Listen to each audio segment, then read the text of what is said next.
再来看桃园市的滨定区中正市场，伫整修了后，生意是愈好咯。早起车拢真济，佮真塞车。也毋过，因为附近的路无改宽，有真济过路人是真烦恼，讲会去互车弄着。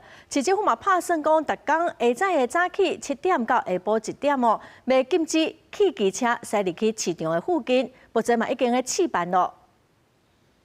车来去，桃园滨定区中正市场整修了后，每天早起买物件时间打环保会赛车之外，民众买物件也骑车之外，路人怨叹会互汽机车弄到受伤的风险。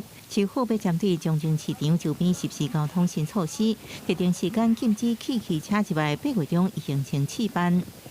中山市场周边道路禁止汽机车进入的范围为 中山路隆平路口至隆平路133号，管制的时间为上午7点至下午1点。市场周围部分管制标志已经设好啊。经发局表示，等交通局完成标志设置、甲标线这设施佮广告作业了后，开始执行。后续经发局也制作新措施的宣导品，清楚告知周边住户甲打翻。暗过地方希望，干那禁止汽车通行，暗过开放机车通过。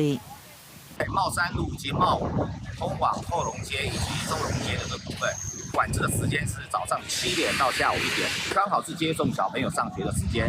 在这个时间点上，是不是能够做调整？现在的人买菜都是骑机车来，走路的人比较少。